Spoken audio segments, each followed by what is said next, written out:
கடகராசிக்கான பலங்கள். ராசியில் குரு உச்சமாக இருக்கிறார். 9வது குரு ராசியில் உச்சமாக இருக்கிறார்.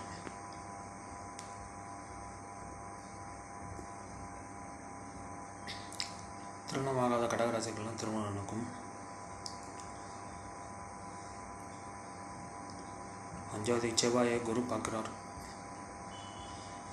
குழந்தை இல்லாத கடகராசிக்காரர்களுக்கு குழந்தை கிடைக்கும். குழந்தை இல்லாத கடகராசிக்காரர்களுக்கு குழந்தை கிடைக்கும். 10வது செவ்வாய் குரு பார்வை இருக்கிறது. கடகராசிக்கு பொருளாதாரம் நன்றாக இருக்கிறது. 2வது சூரியன் கூட செவ்வாய் சுக்கிரன் புதன் மாத பிறப்பதில் சேர்ந்து விடுவார்கள். குருவின் பார்வையில் இப்போது கடகராசிக்காரர்கள் சூப்பராக இருக்கும். கடகராசிக்காரர்களுக்கு தொழில் உத்தியோகம் எல்லாம் சிறப்பாக இருக்கும். சம்பள உயர்வு கிடைக்கும், ப்ரமோஷன் கிடைக்கும். சிம்மராசிக்கான பலன்கள். சிம்மராசிக்கான பலன்கள். ராசிக்கு சூரியன்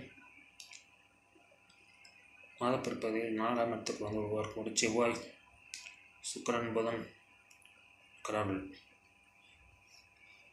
குரு பார்க்கிறார் அந்த இடத்தை.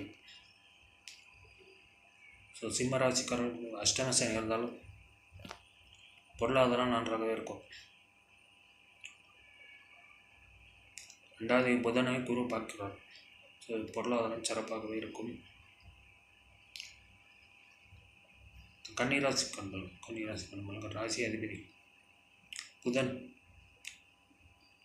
குருவின் பார்வை இருக்கிறதால் கன்னிராசிகளுக்கு நன்றாகவே இருக்குது பொருளாதாரம். 10வது புதன் குருவின் பார்வை இருக்கிறது. ஸோ கன்னிராசிக்காரர்கள் தொட்டதெல்லாம் தொடங்கும். வருமானம் நன்றாகவே இருக்கும். புதனோட சூரியன் சேர்ந்ததுனால ப்ரமோஷனுக்காக காத்து கொண்டவர்களுக்கு ப்ரமோஷன் கிடைக்கும். சம்பள உயர்வு கிடைக்கும்.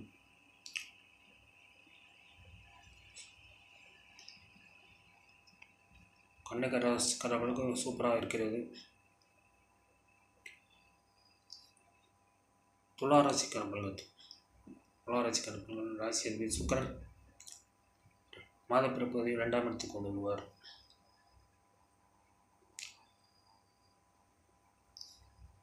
ரெண்டாம் இடத்துக்கு குருவின் பார்வை இருக்குது. சூரியனும் செவ்வாய் புதன் சுக்கிரன் 2ஆம் இடத்தில் இருக்கிறார்கள். ஸோ துளாராசிக்காரர்களுக்கு பொருளாதாரம் சிறப்பாகவே இருக்கிறது.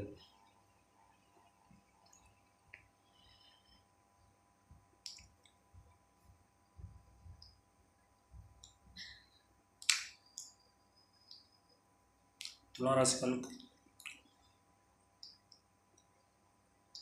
சனி புதன் சுக்கிரன் எல்லாம் நன்றாகவே இருக்கிறார்கள்.